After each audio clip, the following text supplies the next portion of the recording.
Шановні, що це таке? Все всіх вб'є. Мене цей культ ударного ядра вже просто задовбав. Без шу-шу-шу. Воно так не працює. Є компанія, так розумію, яка робить, от, грубо кажучи... Обережно. Правда? Ви ж вражені, що воно таке крутезне? Ого.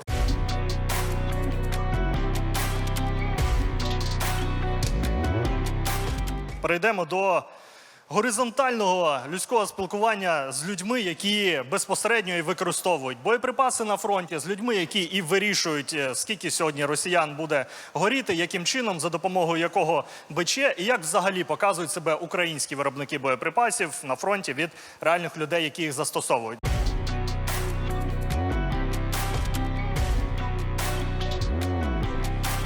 Яке співвідношення зараз отакої футуристичної бімби, напечатаної на 3D-принтері, до старої доброї РКГшки, де взяв хвостовика, накрутив, і саме радянського боєприпасу? Історія в тому, що радянські боєприпаси вже скінчилися або зовсім скінчилися. Але проблема в тому, що, наприклад, кумулятив, який можна порівняти з пострілом з гранатомета РПГ-7, да, ПГ-7М, Л, Р, не існує. Жоден український виробник не виробляє аналог, який би мав бронепробиття в півметра. І вагою там 2,4 кілограма, наприклад. Його просто не існує, цього виробника і цього боєприпасу. Наприклад, в радянських боєприпасах використовувався тротил або тротилгексогенові суміші, або там акфол, наприклад. Чи можна зараз підібрати аналоги? Да, можна. Чи можна закупити Composition B, Comb-B, аналог ТГшки? Да, теж можливо. Да, ціна буде вища, але ефективність боєприпаса буде набагато вища. Не можна селітрені вибухівки на цьому році війни до сих пір використовувати в великій кількості, вони неефективні. Про промислові вибухівки вже треба забути. Що в 422-му? 422-й полк працює від 5 кілометрів ЛБЗ до 350, навіть по Криму працювали. Що є побажання, це всі баражуючі боєприпаси, мідл-страйки. Там, в принципі, все, що вбудовується в БПЛА, воно повинно надаватися виробником, повинно якості. Не повинні підрозділи брати борти і потім самі вигадувати. Да? Це порушення аеродинаміки, балансировки і таке інше. І сам склад, враховуючи дуже ускладнену логістику, мати неефективний боєприпас, ну, це такий собі, знаєте, злочин. Ригать на смузі, да, а потім він не робить твою роботу, ту роботу, яку від нього очікують. Правильно колега сказав, від групи Анемікса промислових вибухівок потрібно взагалі за них забути. Вибухівка повинна бути якісна, правильна, військова, ефективна. Якщо ми вже ризикуємо, виходять хлопці там в бліндажах, живуть, да, там 10 днів, у них повинно бути все високої якості. Ну і повторюся, все, що вбудовується всередину БПЛА, неважливо, ну, переважно це баражуючий боєприпас або мідл, виробник повинен надавати з бойовою частиною нормальної якості, щоб підрозділи не колупалися. По-перше, це небезпечно. По-друге, не всі мають підрозділи, потужні майстерні, де можуть надати, зробити таку роботу і якісно її виконати. Успіх виробник буде мати ті, в кого є фідбек і в кого не будуть таких питань, які ми зараз озвучуємо, або ці питання будуть мінімізовані. От я наведу приклад. 24-й рік приходять дрони, і я рахую, скільки це буде вартувати мені бюджетних, позабюджетних коштів для того, щоб їх привести до якогось бойового ладу. І по кожному дрону пишу рецензію, що мені поміняти. І на 2500 дронів в мене більш ніж на 8 мільйонів гривень вийшло того. І я мав це робити. Я напряму, можливо, там не по команді, на Міністерство оборони відправив рецензію і порадив з певними виробниками розторгнути контракти. Ви не повірите, в мене телефон червоний був, по-перше, щоб не хотіли розголосу, а саме головне, що це все було виправлено, щоб дуже в короткі терміни і не тільки мені, тому що цю фігню отримав не тільки я, а поміняли всім. Я так робив, дай Бог пам'яті, 3 рази. І ця публічність допомагає тримати в тонусі виробників. без шу-шу-шу на вушко, там, ми тобі виправимо всі. Ну так, а що ти мене виправиш? Ланцюг не може бути міцніше свого найслабшого звена. Якщо в мене все хорошо, ну я це сказав, мені виправили, справа, зліва ні, то відступати, відтягуватися я буду разом з усіма. Якось так. Ми тут не бачимо, з вами сидимо, а глядачі бачать купу різних боєприпасів. Шановні, ви можете впливати на дійство цього процесу, який обговоримо із нашими фахівцями перший. Який вам найцікавіший? Та ні, ну немає сенсу. Що? Дивіться. Який? Ага, це я підозрюю, ця суперракета? Ого. Так, і ціна. Вашій увазі, я спочатку навіть не повірив, що це воно так робляться на дронах. Це світлячок. Да. Але наступний виріб, я не взяв підставочку під нього. Мені сказали, будь дуже обережний, бо воно ще й цей. Коротше, на нього ще є плани. Шановні, що це таке? Дивіться, це відділ інновацій МО розробив цей проєкт. Всередину в циліндр вставляється боєприпас, який підходить там до маси 9 кілограмів. І, в принципі, це робоча схема і працююча схема. Ми ними працювали. В ідеалі він влучає пів метра на пів метра, якщо є нормальне захоплення по тепловому сліду. Якщо немає, ну, десь 1,5 на 1,5. Нічого не можу сказати поганого і гарного під свої задачі. Це абсолютно нормальний модуль до наведення, він працює. Але зі своїми особливостями, як і будь-який боєприпас, який використовується. І на хевіках. І на вампіри вони є, і на хевішоти. Ми приймали теж в розробці подібного боєприпасу з наведенням участь, але зараз в сучасних умовах, якщо його несе вампір, навіть якщо на 85-х батареях, багато з'їсть енергії для того, щоб піднятися. Скільки? 300 метрів викидав? 400 і більше, 400, чим да, вище, тим краще. Він встигає за рахунок лопастів нормально відкоригуватися і влучити туди. То зараз для того, щоб його підняти, там висти, майже нема що їм бити. Раніше можна було бити техніку, переважно. Там ми пробували, кое-що виходило, а зараз відстані кілзони зовсім інші. І техніки на тих відстанях, які вона була ще декілька місяців тому, зараз ти її не знайдеш. Він дуже гарно під свої задачі, як, наприклад, вам нору якусь треба туди влучити, або вхід в підвал, або в льох якийсь, або от ми на Куп'янській таким боєприпасом влучили вихід з труби, по якому вони залазили, там дуже гарно все бахнуло, горіло, і вони цим виходом перестали користуватися. Але знов-таки це не геймченджер, вундервафля якась чи ще щось. Це просто один з типів боєприпасів, які можна під задачі використовувати. Задачі точно. Деталі технології застосування не будемо, але дякую вам, приємна людина з кінця залу, який викрикнув, і ми знаємо тепер таку класну історію, правда? Ви ж вражені, що воно таке крутезне? Ого. Так скільки коштує? Модуль цей, якщо я не помиляюсь, чи 10, чи 11 тисяч гривень вартує.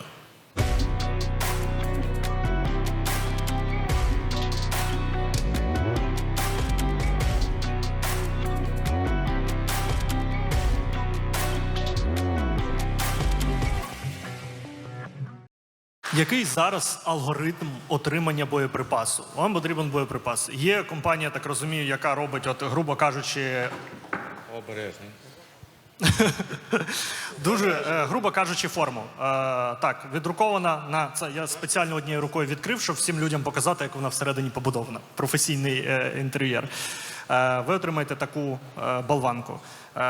Де потім брати, до кого звертатися, щоб нашпигувати її? Це той самий виробник, чи інший виробник, чи держава? Перше, це те, що поставляється через сили безпілотних систем, через КСЛ заходить. Друге, це те, що ми купуємо або за гроші благодійників, або на ті гроші, які виділяє держава на бригаду. Ми можемо купувати кодифіковані боєприпаси і регулярно це робимо, завдячуючи нашому командиру і розумінню ним історії, що гроші треба витрачати не тільки на засоби, а на ще боєприпаси. На наше щастя, є нормальний зв'язок з виробниками мідл-страйків, якими ми користуємося, і баражуючими боєприпасами. Там до них були питання, щоб зробити більш універсальні боєприпаси під конкретну ціль.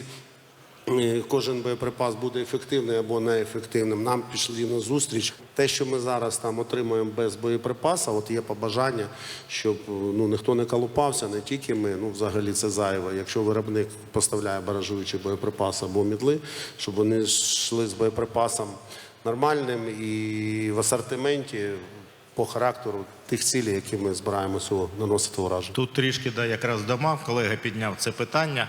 Не існує боєприпаса кумулятивно-уламкового, фугасного, запальний, термобаричний, все це в одному корпусі. Це міф. Чомусь виробники думають, що якщо вони поставлять ударне ядро корпус, туди напхають вибухівку і воно все попробиває, так не буває. Не працює ця схема. Це однаково погано. І дійсно хотілося б бачити окремо проти живої сили боєприпасу, окремо проти броньованих цілей, окремо проти фортифікаційних цілей. І це логічно на кожну задачу брати спеціалізований боєприпас. Да, є варіанти, коли ви летите на патрулювання і вам може трапитися і те, і все. Тут можна якийсь умовно універсальний боєприпас. Але чомусь ця зараз іде історія, що кожен виробник до дрона робить там ударне ядро, корпус, вибухівка, все всіх вб'є.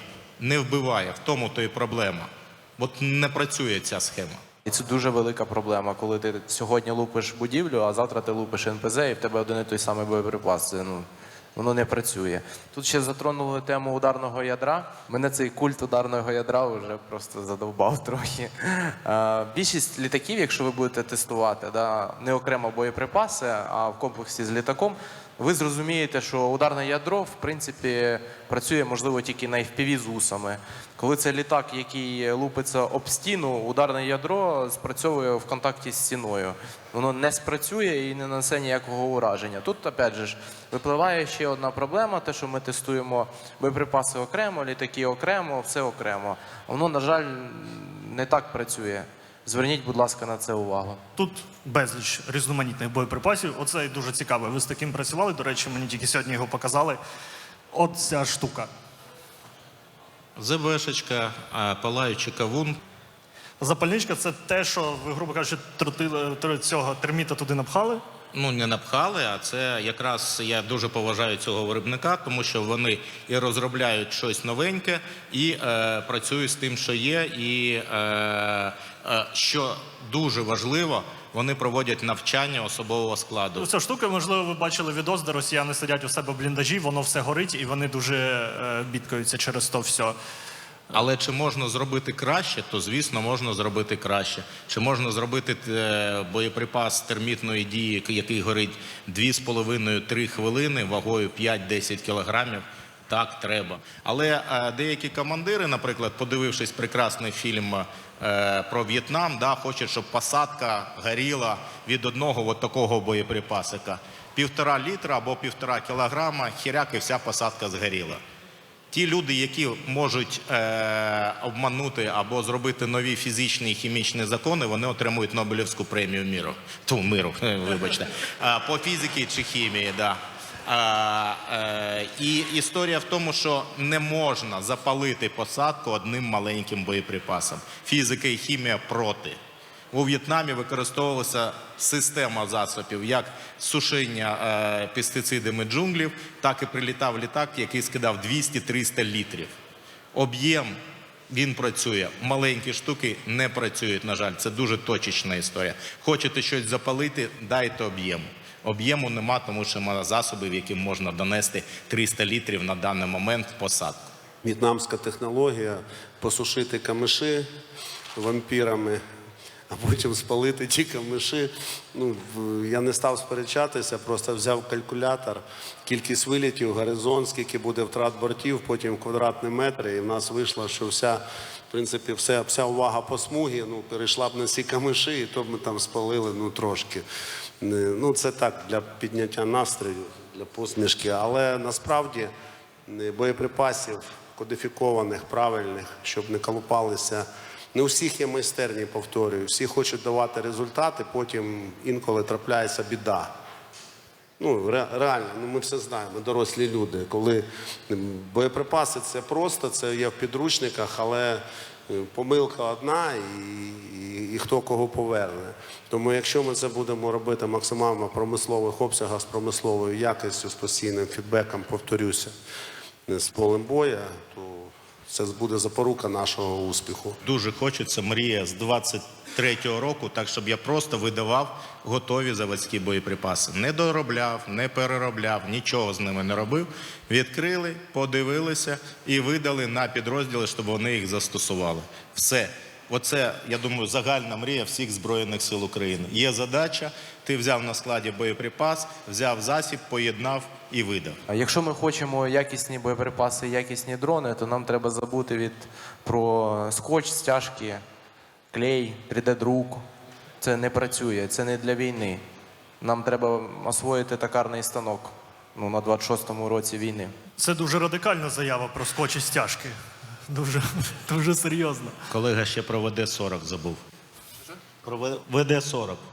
ВД-40 і Акфікс. І двокомпонентний клей, так. Да. Так, зупиніться. Годі, ви нищите галузь зараз. Ми справедливо критикували багато речей, їх треба змінювати, просто треба говорити. Але от я дістав цього термітного винищувача, і ви кажете, гарний виробник, оцей молодець. Можемо коротко пройтися по виробам, перш за все, і, можливо, виробникам, які от прям гарно себе зараз показують на фронті, які дуже потрібні.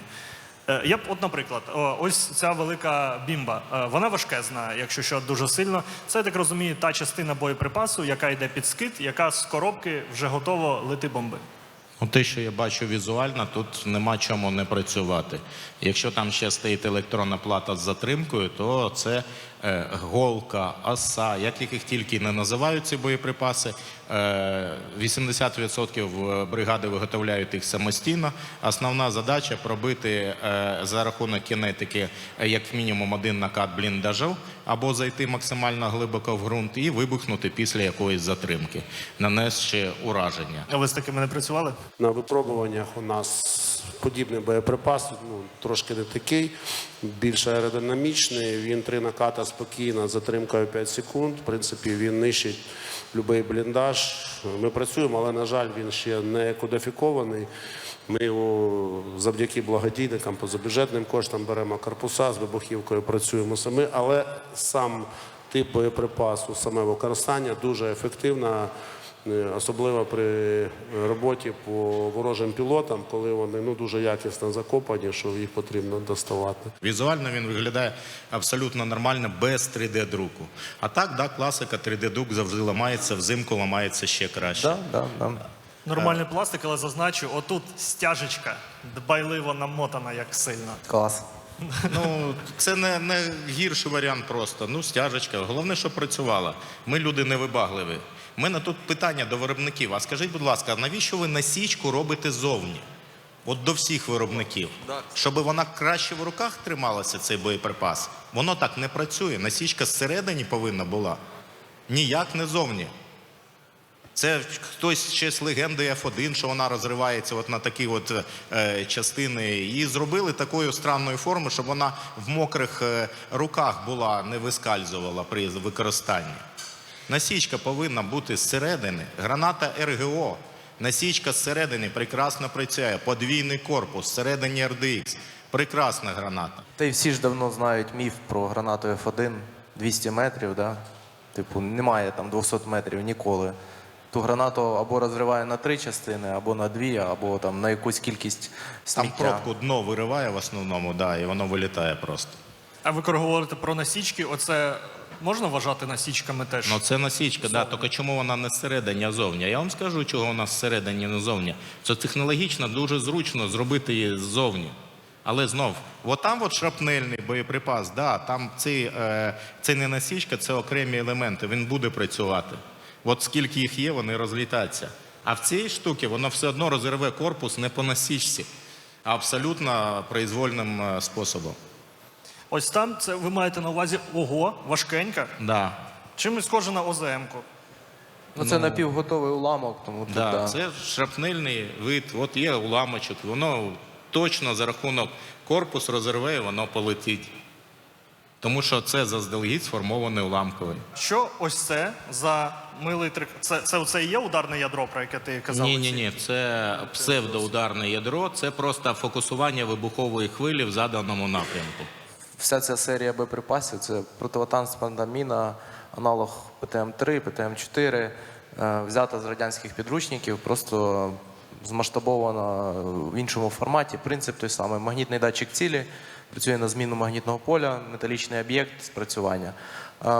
Воно буде працювати ще і під час Третьої світової, я думаю, ще дуже довго буде працювати, тому що доволі ефективно себе показує. Тобто варіанти по мінуванню якраз є. Якщо говорити, є ОЗМ-25, це міна якраз призначена для скидання з важких бомберів, повністю підготовлена з хвостим, з пікою, яка втикається в ґрунт, яка вистрибує, і є не один вбитий ними. Да, комбіноване мінне поле – прекрасне рішення. Протитанкові, протитранспортні, протипіхотні, різних калібрів міни, і там вже ніхто не ходить. Теж не ідіоти. При щільному мінуванні вони просто по цим районам, по цим дорогам перестають пересуватися. Раніше були тропки, на напрямку ми працювали. Коли гарно все замінували, вони почали навпростець через поля ходити. Протоптали нові тропки, ми їх знову замінували, і все це повторюється і повторюється. Комбіноване гарне мінне поле. Хто пам'ятає ці штурми, там, де вони колоннами техніку відправляли, біля 30-40% техніки по дорозі підривалися на нашому мінуванні. І це прекрасний результат. Тобто у нас з мінами вже все непогано протитранспортними, противотанковими, які навіть можна скидати. З протипіхоткою набагато гірше, але воно якось рахується, слава Богу. В нормальній кількості, в нормальних об'ємах, сподіваюся, їх будуть закуповувати. Тому що нам іншого варіанту при лінії фронту, яка в нас зараз є, ніж окремі ділянки просто напроч заміновувати, немає. На що би я звернув при тому зоопарці, який є зараз дистанційного мінування, що воно все реалізовано все-таки на платах ініціації. І в більшості з них є питання до них, до їхньої безпеки, тому приходиться щось видумувати, дороблювати. От я й хотів запитати, що у росіян, наскільки їхній парк різних вибухових виробів виріс і що зараз використовують вони? Дивіться, з росіянами вони дуже довго запрягають, але потім все випускається в великих масштабах. В них інститути розробляють боєприпаси. Варто зазначити, як правильно сказали, що випуск в серію він значно довший, але це цілі інститути, які прям тупо все життя цим займаються, виготовленням боєприпасів. Чого варта ПОМ-3? Я на Харківському напрямку зустрівся, цікава річ.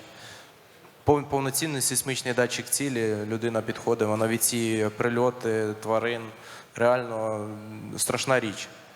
Вони все життя до цього готувалися, а ми, на жаль, тільки зараз починаємо. Але я знаю декілька українських виробників, які теж працюють з сейсмікою, і сподіваюся, в них скоро з'являться ці прекрасні датчики, які ми теж будемо мінувати мінами з цими датчиками.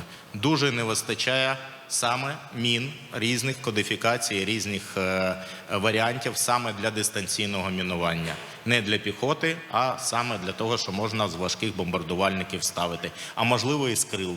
Мені подобається історія дальнього мінування. Я думаю, що вона буде розвиватися. Перед ударом Middle Strike ще проводить мінування. Прекрасний А варіант. ще якщо він несе 2 FPV.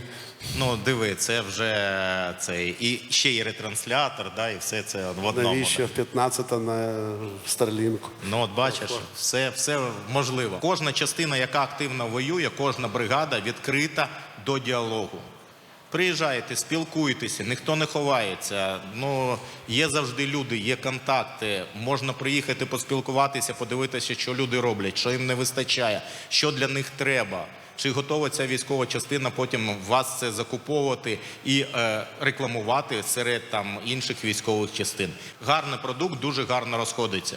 всі один одному говорять, а чим ми так класно відпрацювали, а цим і цим. О, дай контакт, на контакт. Найголовніше, що сподобалося в цій бесіді, окрім приємного товариства, це одностайність. От щось критикуємо, але не було, що хтось критикує, хтось каже, ні-ні-ні, воно нормально працює. Тому, шановні виробники, шановні люди, які будуть цим займатися, які дивляться це відео, які, можливо, дивляться офлайн, ви бачите, все чітко окреслено, чіткіше і окресленіше зможете дізнатися, зв'язавшися вже особисто із фахівцями підрозділів. Панство, я дуже дякую вам за ваш час і за ці чіткий брифінг для подальшого виробництва боєприпасів. І, звісно, дякую за вашу службу.